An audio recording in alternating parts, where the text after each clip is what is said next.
Hey, it's Joe, and I just wanted to talk for a few minutes on kind of what I've been seeing in the world and in the news, and it's been concerning to me. And I've just seen so much division and animosity and hatred and disdain for people that don't see the world the same way that we do, and witness reality the same way that we do. And it's just been really disappointing to see, because we're all humans. We all want the same things in life, really, right? We all want to be safe, happy, healthy, and live good lives. That are peaceful and have some relative ease. And there's a quote I keep coming back to, and it's attributed to Khalil Gibran, the author who wrote The Prophet. And he said that between what is said and not meant, and meant but not said, most of love is lost.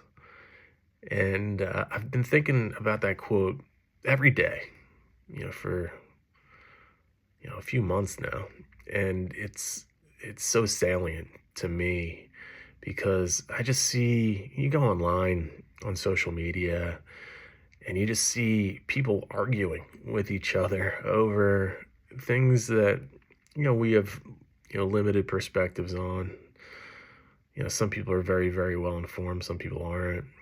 And I think the proclivity of us as human beings is to think that we know more than we do. We think we know more about all things, really.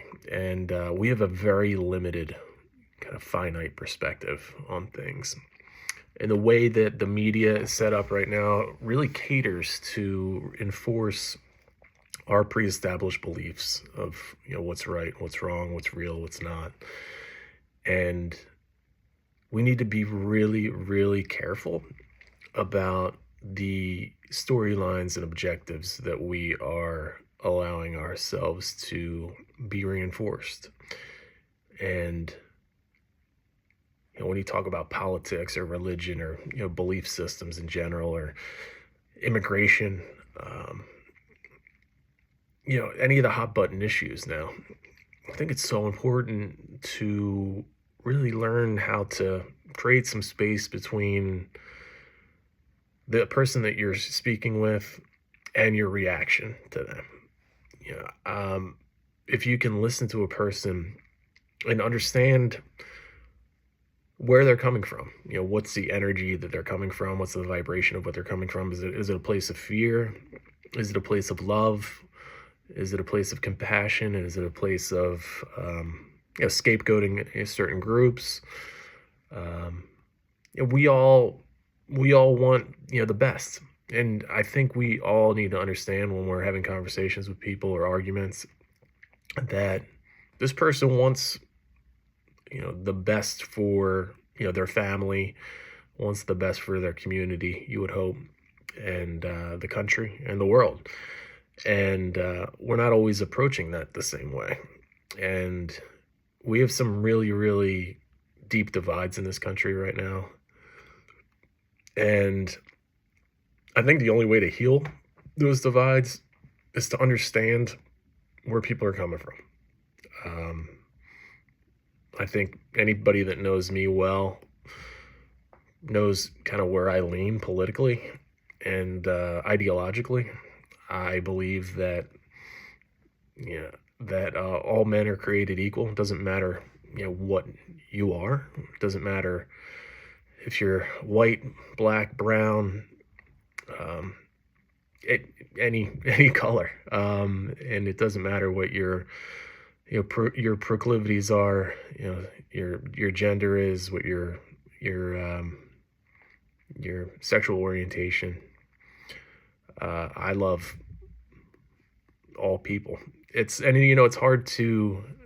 It might seem like a kind of a cop out to say that I love all people, but this love everyone hat on, and it's a reminder. I don't understand all people. I don't understand people's motivations. We have a president right now that I disagree with 95% of everything that he does and says. I think that he presents himself in a way that's extremely off-putting, and I don't think he takes. I don't think he takes responsibility. I don't think when he does something wrong, I think he tries to scapegoat other people. I think that, and I think he's created an environment that really kind of emphasizes, I'm right, you're wrong, and I think collectively, I think that's very dangerous. That said, I still try to practice love towards him, and I pray for him, and I want him to do well. A lot of the moves that he's been making in the country have been, in my opinion, misdirected. I don't know if there's, something more nefarious in the background on that, but I want him to, do what's best for the country, and I don't necessarily know if he's doing that right now, but it doesn't change the fact that I wish him well. I want him to make the right moves, and I just don't disagree. I just don't agree with him on most of those things. But I'm more than welcome. I'm more than welcome. Opportunities to learn from people that do support him and his strategies and his policies, to maybe illuminate me in ways that maybe I hadn't been before. That said, I just keep coming back to we need to really start to focus on the things that matter, and as a country, we live in a global community. We're more interconnected than anything, and whether it has to do with the economy, whether it has to do with geopolitics, wars, global warming, all these things. All these things have ripple effects, and I think when we start to dehumanize people based on their beliefs, based on their ideologies, based on their religions or their ethnicities, then we are in troubled waters. And it's time to understand that we all are people, and we're all going to die. This life is going to come to an end. And if we can just remind ourselves that this is finite, and there's something bigger in the background, and it's I think we're all going to come to that conclusion by the end. That I think when life strips your abilities away, and you sit there and the only thing you have left is your mind and your heart, you come to really firm conclusions on what this whole thing is about. And what this thing is about love. Life is about learning how to love better, learning how to love more completely, learning how to love in the fullest, most complete and unconditional way that you can. And it's, I think we're all going to come to that conclusion. And I think when you really do some soul searching, maybe we can dig into how we can advocate for a better world, advocate for our families, our communities, while at the same time not demonizing other groups and scapegoating other groups or scapegoating other people, and taking responsibility for the changes that we want to see.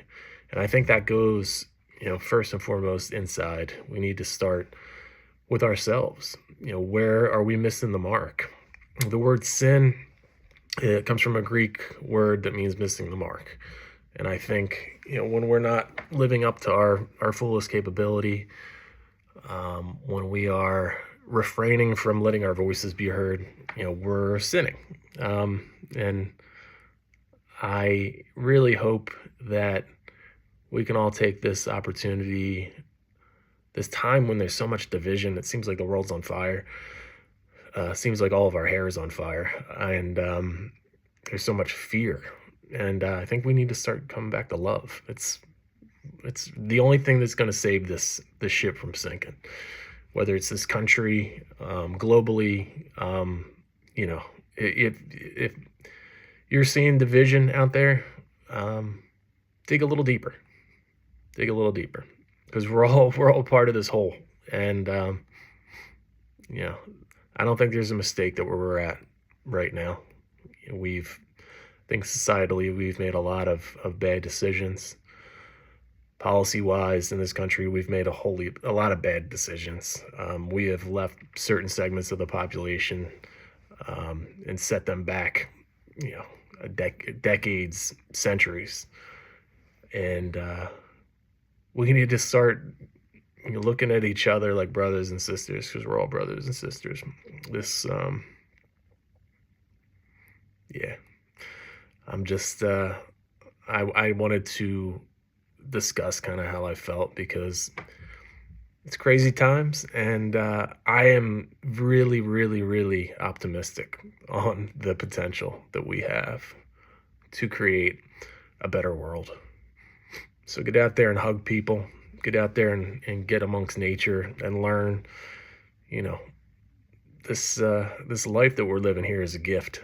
You know, we shouldn't always be at war with each other. We've made a ton of progress as a global community to you know, alleviate you know, the need to kill one another. If you look historically, times have been much more dangerous and much more perilous than they are now. But we have bigger and better and more sophisticated weaponry that it could be deployed at any time. So that the danger is there, but we, the people, have so much more power than we give ourselves credit for. And we need to let our voices be heard. And my objective is to help people find peace in their hearts, and find peace. When you find peace in your heart, you can find peace in your house, in your household, amongst your family. Find that peace amongst your family that echoes out into the community, your town, your cities, the states, the country, and the world. And